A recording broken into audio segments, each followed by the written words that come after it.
I love that music. And welcome back to another episode of Microdac 4K Ponderable Moments. Here we go.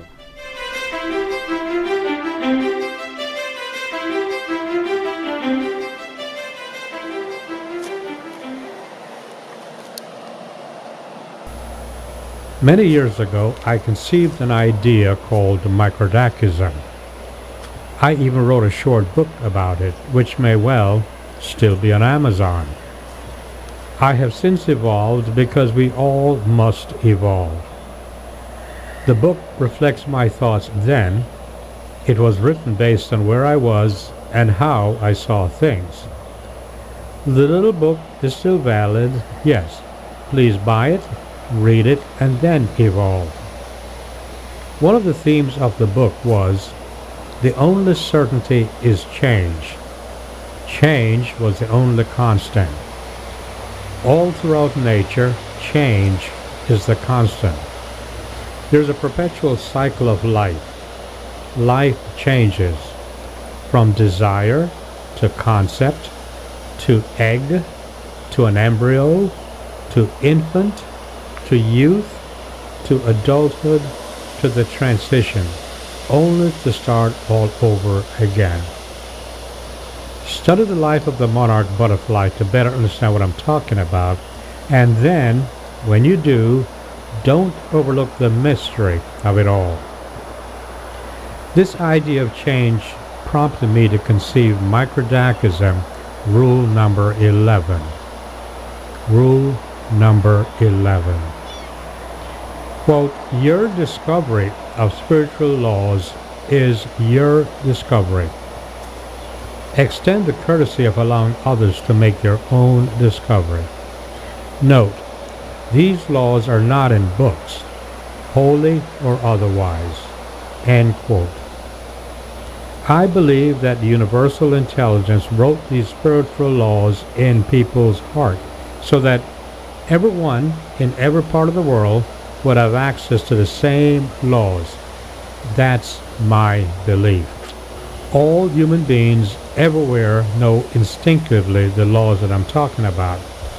The concepts of love, sharing, caring, peace, harmony, attachment to a divine, freedom of spirit and mind, and of course, happiness. We're all equipped to appreciate all these laws. These are written in their heart and cannot be quantified. Religions, of course, it would seem, separate people's actions from their feelings.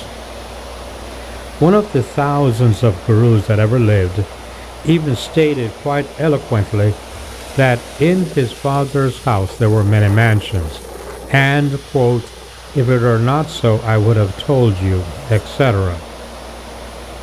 I believe that the house is the universe.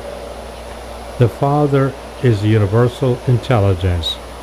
The so-called kingdom is right here and right now, and that wire contact to the universal intelligence is inside of you. Of course, there are so many arguments to my concept. Each argument is called a religion. Some 33,000 sects worldwide, each proclaiming to be the one truth, the one true way to God. For many years I had a hard time contemplating this idea of many religions, all claiming to be true.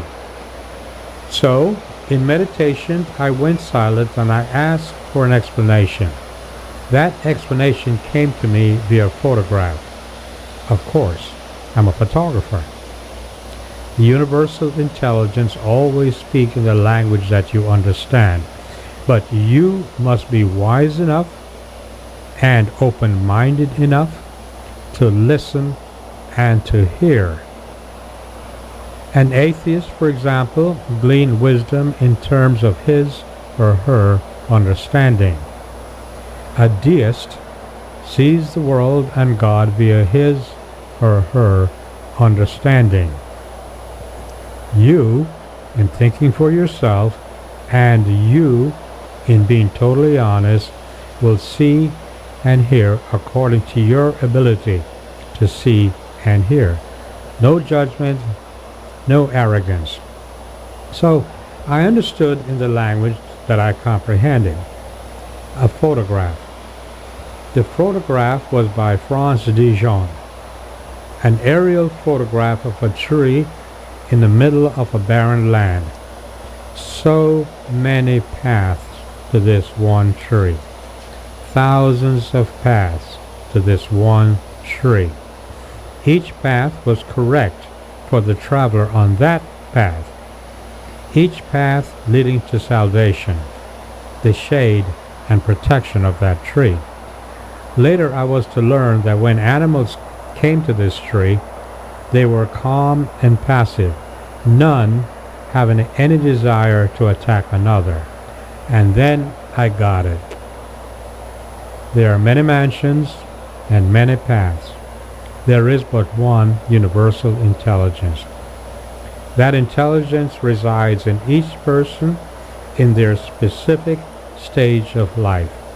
Hence, Microdacism, rule number 11. You, of course, must think for yourself.